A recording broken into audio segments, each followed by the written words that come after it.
வணக்கம் பீட்டர். வணக்கம் தீபிகா. எதை பற்றி பேச போகிறோம் இன்னைக்கு? வைபுக்குள்ளவா ஷோவில் வந்து ரொம்ப முக்கியமான ஒரு பாட்டு, ரீசெண்டாக பயங்கரமாக வைப் ஆகிட்டு இருக்க ஒரு பாட்டை பற்றி தான் பேச போகிறோம். என்ன பாட்டு? ட்ரெண்ட் நம்பர் 1ல இருக்கே கனிமா பாட்டு, பெட்ரோலேருந்து. ஒரு பயங்கரமான செலிப்ரேஷன், வைபு, நாஸ்டாலஜியா எல்லாம் கலந்த மாதிரியான ஒரு சிறப்பான பாட்டாக வந்திருக்குன்னு நினைக்கிறேன்.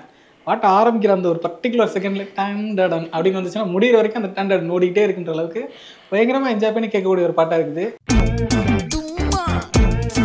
எந்த மைண்ட் செட்டில் இருந்தாலும் அந்த பாட்டை போட்டு உட்காந்தோம்னா ஒரு வைபுக்கு போயிடும், செலிப்ரேஷன் மோடுக்கு போயிடுங்கிற மாதிரி கேட்டுட்டு இருக்க மாதிரி தான் இருந்துச்சு. அட்டகாசமாக இருந்துச்சுல்ல? ஆப்வியஸாக ரொம்ப வெல்கமிங்கான ஒரு பாட்டாக இருக்குது. சில பாட்டெலாம் நம்மளை கூப்பிடும்ல, வா வா வா அப்படின்னு சொல்லிட்டு கேட்டோன்னே ஒரு மாதிரி வைபாகி ஆடணும் போல தோணுது.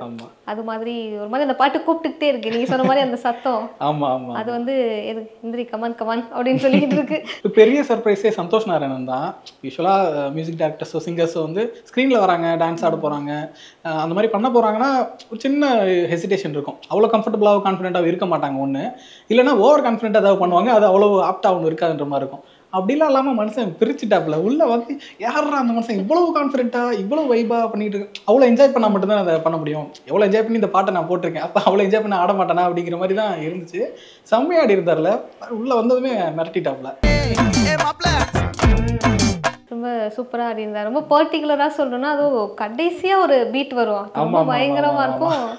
பாட்டு முடிகிற டைமுக்கு அவர் வேற ஜோன்ல இருக்காரு, இங்கெல்லாம் இல்லைங்கிற மாதிரி ஆடிட்டு இருக்காரு. அந்த ரியாக்ஷன்ஸ்லாம் பார்க்கணும், ஒன்று கொடுத்துட்டு இருக்கிறதெல்லாம் பயங்கரம். ஒரு மாதிரி இந்த பாட்டு கேட்கும்போது என்ன தோணுதுன்னா, right song at the right time அப்படின்னு தோணுது. இது ஒரு நல்ல செலிப்ரேஷன் பாட்டு. இப்போ ஊர்லலாம் திருவிழா காலம் அப்படிங்கிறதால இந்த பாட்டு ஒரு ரிப்பீட் மோடில் ஓடும். எனக்கு இந்த பாட்டை கேட்கும்போது பர்டிகுலராக ஊர்லேருந்து இந்த பாட்டை கேட்குற அந்த தருணத்தை மிஸ் பண்ணிட்டோம் அப்படிங்கிற மாதிரி தான் இருந்தது. பயங்கர செலிப்ரேட்டிங்காக இருந்தது இல்லை? ஆமாம் ஆமாம். இப்போ கார்த்திக் சுப்ராஜ் படம்னாவே அவர் ஜென்ரலாகவே ரெட்ரோ ஸ்டைல் அவருக்கு ரொம்ப பிடிக்கும். சினிமாட்டோகிராஃபிலையோ மியூசிக்லையோ எல்லாத்துலேயுமே அந்த ரெட்ரோ ஃப்ளேவர் கொண்டு வரணும்னு நினைப்பார். மற்ற படங்கள்லேயே ரெட்ரோனே பேர் வச்சிருக்காருன்னா அப்புறம் எப்படி? அதனால மொரோவர் இப்போ இந்த கல்யாண சாங் இருக்குல்ல, இது வேற அவரோட படங்கள்லையுமே இருந்திருக்கு. கடைசியாக டப்ளெக்ஸ் வந்துச்சுல, ஜிகிர்தன் டப்ளெக்ஸ், அதில் ஒரு பார்ட்டி சாங் ஒன்று வரும், வளகாப்புக்கு என்னமோ நினைக்கிறேன், அந்த சாங் ஒன்று வரும். இறைவிலையுமே ஒரு சின்ன ஒரு பாட்டு ஒன்று இருக்கும். நான் ஆல்ரெடி சொல்லியிருக்கேன் நினைக்கிறேன். இளையராஜா சாங்ஸ் எல்லாம் கொஞ்சம் கலெக்ட் பண்ணி போட்ட மாதிரி இருக்கும். இளையராஜாக்கு ஒரு ட்ரிபியூட் மாதிரி 90s இளையராஜா இருக்குல்ல, அந்த கல்யாண பாடல்கள் இருக்குல்ல, மேடையில் பாடுவாங்கல்ல, அந்த பாட்டெல்லாம் சேர்த்து வச்சு ஒரு பாட்டு பண்ண மாதிரி தான் அது இருக்கும்.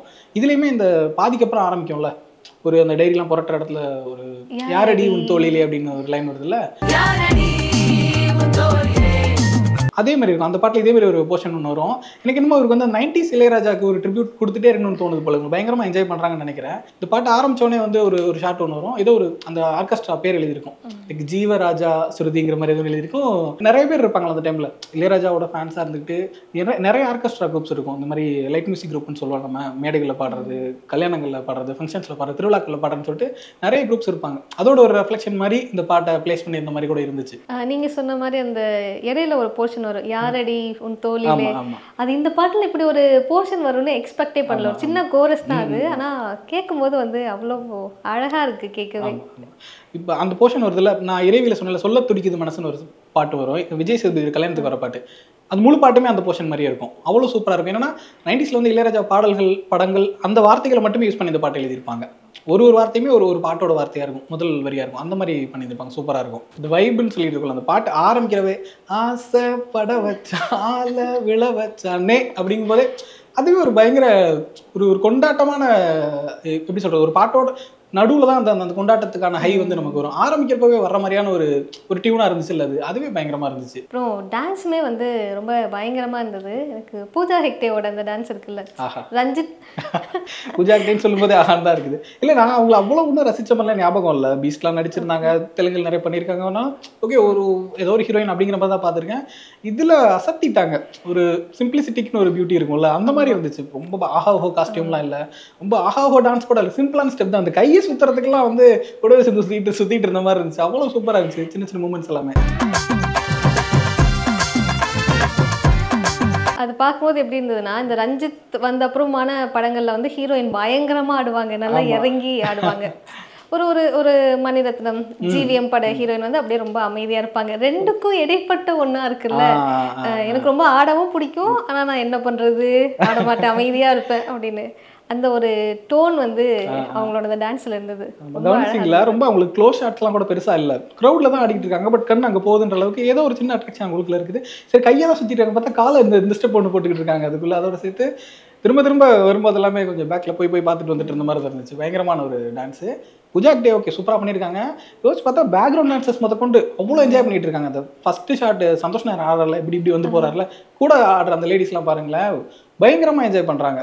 அவ்வளவு தூரம் அந்த சாங் என்ஜாய் பண்ணாதான் ஒருத்தருக்குள்ளேயுமே அந்த செலிப்ரேஷன் வெளியில வரும்ன்றதுல அட்டகாசமா ஆடி இருக்காங்க. ஒரு கம்ப்ளீட் பேக் தான் ஆமா இந்த ஆமா பாட்டு. ஆமா மாதிரி கேட்கவும் விஷுவலாவுமே வந்து ரொம்ப நல்லா இருக்கு. ஒரு நல்ல மூட் கிரியேட் பண்ணுது.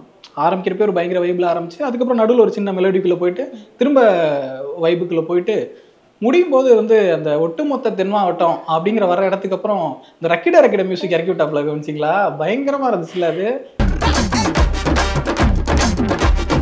கிடைக்கிற பாட்டுலாம் அது ஒரு வேற லெவல் பாட்டு. அது எப்போ வேணா கேட்கலாம் அவ்வளோ நேரம் கேட்கலாங்கிற மாதிரி பாட்டு. அந்த பீட் அங்கே உள்ள இறக்குனதுக்கப்புறம் இது ஒரு பர்ஃபெக்ட் ஹை அப்படிங்கிற மாதிரி இருந்துச்சு பாட்டை முடிக்கிறதுக்கு. ஒட்டுமொத்த தென் மாவட்டம் அப்படின்னோட அட்டகாசம். ஒரு நல்ல பயங்கரமான ரீச் இருக்கும் முன்ன சொன்ன மாதிரி இந்த பாட்டுக்கு. அதுவும் இந்த டைம்ல நினைக்கிறேன். ஆனால் சூர்யாவோட டான்ஸ் தான் புரியல. ஏன் ஒரு மாதிரி முறைச்ச மாதிரியே இருக்காரு அப்படிங்கிற மாதிரி இருந்துச்சு ஃபர்ஸ்ட்டு. சரி இது ஏதாவது ப்ராக்டிஸ் செக்ஷனில் எடுத்த கிளிப்ஸ் எதுவும் போட்டிருக்காங்களா, சும்மா கேஷுவல் ஆடுவாங்களா அந்த மாதிரின்னு கூட யோசிச்சுட்டு இருந்தேன். அப்புறம் பார்த்தா சரி ஒரு கேரக்டர் தான் இருக்கும் போல, கல்யாணத்தில் நடக்குது, அதை வேறு ஏதாவது ப்ராப்ளம்ஸ் அதுக்குள்ளே இருக்குதா என்ன எதுன்னு தெரியல, அதோட ரெஃப்ளெக்ஷன் அப்படியே ஆடுறாரா அந்த மாதிரி கொஸ்டின்ஸ் இருக்கிறதுனால அதை இப்போதைக்கு அக்செப்ட் பண்ணிக்கலாம். படம் பார்க்கும்போது தான் தெரியும்னு நினைக்கிறேன். நீங்க தான் பூஜா ஹெக்டே பார்த்துக்கிட்டு இருந்தீங்களே, சூர்யாவை கவனிச்சிருப்பீங்க. பக்கத்தில் ஆடிட்டு இருந்தாருல என்ன பிரச்சனை இருக்கு, பூஜா ஹெக்டே பக்கத்தில் இருந்துகிட்டு எதுக்கு இவர் சோகமா ஆடிட்டு இருக்காரு அப்படிங்கிற மாதிரி இருந்துச்சு. அதனாலதான் ஓவராலாகவே ஒரு பயங்கர செலிப்ரேஷன் இருக்க ஒரு பாட்டு. ஒரு டைம்லையுமே ஏதோ ஒரு பாட்டு வந்து எல்லா ஃபங்க்ஷன்ஸ்லையுமே போடுவாங்க. ஒரு கல்யாணமோ ஏதோ ஒரு ஃபங்க்ஷன் நடக்குதுன்னா ஃபஸ்ட்டு இந்த பாட்டு போடுவாங்க. அடிக்கடி ரிப்பீட்டடாக ஒரு பாட்டு போடுவாங்கன்னு ஒரு பாட்டு ஒன்று இருக்கும். அந்த இடத்த வந்து இந்த பாட்டு ரொம்ப சீக்கிரமே போயிடுச்சுன்னு நினைக்கிறேன். எனக்கு தெரிஞ்சு ரொம்ப நாள் இருக்கும்னு நினைக்கிறேன். ஏன்னா இது வந்து ஒரு ட்ரெண்டில் இருக்க பாட்டாக இருந்துச்சுன்னா ஒரு டைமுக்கு அப்புறம் அது எக்ஸ்பைர் ஆயிரும். இது ஒரு ஆல் டைம் மாதிரி தான் இருக்குது. ஏன்னா நமக்கே ஒரு நாஸ்டாலஜிக் ஃபீல் கொடுக்கக்கூடிய ஒரு பாட்டாக இருக்குது. இன்னைக்கு இருக்க ஜென்ரேஷன் வைப் பண்ணிட்டு இருக்காங்க. ஸோ ஒரு எப்போவுமே இது வந்து கேட்டுக்கிட்டே இருக்கக்கூடிய ஒரு பாட்டாக இருக்குமோ அந்த மாதிரி ஃபங்க்ஷன்ஸில் அப்படிங்கிற மாதிரி தான் தோணுது. அந்த படத்துல இருந்து ஏற்கனவே இன்னொரு பாட்டு ஒன்று ரிலீஸ் ஆயிருக்கு, கண்ணாடி பூவே. ஒரு மாசத்துக்கு முன்னாடி வந்துருச்சுல. ஆமா அதான் ஃபர்ஸ்ட் சிங்கிள் நினைக்கிறேன். காதல் தோல்வியில் இருப்பவர்கள், காதல் தோல்வியை ஒட்ட வைக்க முயற்சி பண்றவங்க எல்லாருமே அந்த பாட்டை இன்னும் திரும்ப திரும்ப திரும்ப போட்டு கேட்க வச்சுக்கிட்டே இருக்காங்க. கேட்டிங்களா நீங்க? கேட்டேன். ஃபர்ஸ்ட் கேட்குறப்போ ஒரு மாதிரி நார்மலா இருக்கிற மாதிரி இருந்துச்சு. அப்புறம் திரும்ப திரும்ப கேட்கும்போது அங்கங்கே ஒரு சில மூமெண்ட்ஸ் ரொம்ப அழகா இருக்கிற மாதிரி இருந்துச்சு. எனக்கு இப்போ ஃபர்ஸ்ட் கேட்கும்போது ஒரு மாதிரி இருந்துச்சுன்னு சொன்னல. ஏன்னா அந்த இறைவி படத்துல இதே மாதிரி ஒரு பாட்டு வரும். ஏன்னா திரும்ப திரும்ப இறைவி சொல்றேன் நினைக்கிறேன். இவர் படம் தான், கார்த்திக் சுப்ராஜ் படம் தான். அவர் ஜெயிலில் இருப்பார்ல, விஜய் சேதுபதி அவங்களாம் இருப்பாங்க. அந்த டைமில் வந்து ஒத்தையில் நிற்கிறேன் ஒரு பாட்டு வரும். அந்த மாதிரி தான் ஒய்ஃபையோ காதலியோ விட்டுட்டு ஜெயிலில் இருந்து கஷ்டப்பட்டுக்கிட்டு இருக்கிற ஒருத்தன். சேம் சினாரியோ சேம் சிச்சுவேஷன் அப்படிங்கிறனால அதனால தான் தோணுச்சு. மற்றபடி சவுண்டாவோ வேற எந்த ஆஸ்பெக்ட்லையுமே அந்த பாட்டு மாதிரி இது இல்லை. இதில் இந்த கிளிப்பிங்ஸ் வருது இல்லை, சூர்யா ஜெயிலில் இருக்கிற மாதிரின்னு சொல்லிட்டு விஷுவல் அப்படி இருக்கும். நமக்கு இமீடியட்டாக அந்த படம் அந்த பாட்டு ஞாபகம் வந்துருச்சு. பட் கேட்கும்போது கம்ப்ளீட்டாக வேற ஒரு பாட்டாக தான் இருக்குது. ஒவ்வொரு தடவை கேட்கும்போது நீங்கள் சொல்கிற மாதிரி அந்த பாட்டு மேலே இருக்க ஃபீல் வந்து இன்னும் அதிகமாயிட்டு தான் இருக்குது. இந்த 7ஆம் அறிவு படம் வந்தபோது அப்போது எம்மா எம்மா காதல் பொண்ணம்மா பாட்டு வந்து ரொம்ப ஒரு பயங்கரமான பீக்கில் இருந்தது. எனக்கு என்னமோ இந்த பாட்டும் அந்த ஒரு ரீச்சுக்கு போகும், அந்த அளவுக்கு போகுமோ அப்படின்னு சொல்லி தோணுது. நிச்சயமா. இப்போ பொதுவாக ஒரு காதலியோ மனைவியோ பிரிஞ்சிருக்கிற ஒருத்தரோட பாட்டு அப்படிங்கிறது ஒரு சோக பாட்டு கேட்டகரியில் வருதுன்னா, இந்த மாதிரி ஜெயிலில் இருக்கும்போதுன்றது அது இன்னொரு கேட்டகரி வரும். நம்ம சுப்பிரமணியம் படத்தில் காதல் சிலுவையில் பாட்டு வரும்ல, அதில் ஏங்கிட்டு இருக்கு, தப்பு பண்ணிட்டேன், இவ்வளோ பண்ணியிருக்க கூடாது, கரெக்டாக இருந்திருக்கணும், ஏங்கி ஒரு ரெக்ரெட் பண்ணுற மைண்ட் செட்டில் இருக்கிற பாட்டு. இறைவிலையுமே அதே மாதிரி ஒரு பாட்டு தான். இந்த மாதிரி சுச்சுவேஷனில் இருக்குது. நிறைய ஆஸ்பெக்ட்ல இது கொஞ்சம் தனிச்சு இருக்கிற மாதிரி தெரியுது. கம்போசிஷனாகவே சின்ன சின்ன இடங்கள் ரொம்ப அழகாக இருக்குது. லிரிக்ஸுமே நிறைய சூப்பரான வரிகள்லாம் இருந்துச்சு. அது எல்லாருக்கும் தோன்றது தான். ஒரு மொமெண்ட்ல நீ விட்டு போயிட்டு அப்படின்னா நான்லாம் இங்கே யாரும் உனக்கு அப்படின்னு கேட்போம்ல, அது அப்படின்னு நான்லாம் இங்கே யாரடி அப்படிங்கிற இடம் இருக்குல்ல, அது ரொம்ப சூப்பராக இருந்துச்சு. நான்லாம் இங்கே யாரடி, நீ தான் மொத்தம் பாரடி அப்படிங்கிற இடம். நான்லாம் இங்கே யாரடி, நீதான் மொத்தம் பாரடி. இந்த பாட்டுக்கு இடையில ஒரு வரி வருது. விவேக் தான் வந்து இந்த பாட்டையுமே எழுதியிருக்காரு. 2 பாட்டுமே அவர் தானே? ஆமா, 2 பாட்டையுமே விவேக் எழுதியிருக்காரு. நம்ம சேர்ந்து தொட்ட பூமரம் மலர் மலரா பொழியும், நம்ம சேர்ந்து தொட்ட பூமரம் மலர் மலரா பொழியும், மறையாத இந்த காதலும் மழை மழையா பொழியும்னு. அந்த ஒரு விவேக்குக்கான ஒரு டச் வந்து அதுல பயங்கரமா இருக்கு. அங்கங்க இந்த ஒரு பொய்டிக் ஹை இருக்குது. இது ரெண்டுமே வந்து ஒரு 2 சரணத்தோட முடிவிலையுமே இந்த 2 லைனுமே வருங்கிறப்போ மறையாதே இந்த காதலும் மழை மழையா பொழியும். அந்த சரண் முடியும் போதே ஒரு பயங்கர ஹை கொடுக்கக்கூடிய ஒரு இடமா இருந்துச்சு. ஒரு ரொம்ப அழகான லிரிக்ஸ். ஒரு பெயின் அப்படிங்கிறத வேற வேற விதமா நம்ம எழுதி கடத்தி பார்த்துருக்கோம்.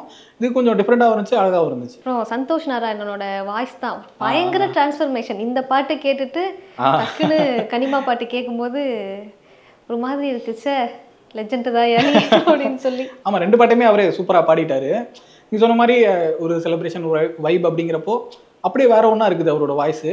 பெயின் அப்படின்னு வந்துச்சுன்னா இன்னொரு லெவல்ல இருக்குது. இந்த மாதிரி பாட்டு அவர் பாடியிருக்காருல நிறைய சோக பாடல்கள் அல்லது இந்த பெயின்ஃபுல்லான சாங்ஸ் அப்படின்னு சொல்லிட்டு. ஆனால் இந்த கண்ணாடி பூவை பாட்டு வந்து எனக்கு பர்சனலாக பிரதீப் பாடியிருந்தா நல்லா இருந்திருக்கும் அப்படின்னு சொல்லி தோணுச்சு. பிரதீப் பாடியிருந்தா இன்னும் அது ஏதோ ஒரு வேற வெர்ஷன்ல இருந்திருக்கும். ஆமாம், ஆப்வியஸாக பிரதீப் பாடியிருந்தா நமக்கு வேற ஒரு ஃப்ளேவர் ஒன்று கிடைச்சிருந்திருக்கும். பட் சந்தோஷ் இது ரெண்டுத்தையுமே வேற வேற ஆஸ்பெக்ட்ல பாடிட்டாரு. 2 பாட்டுமே ரொம்பவே நல்லா வந்திருக்குது, நல்லா போயிட்டும் இருக்குது.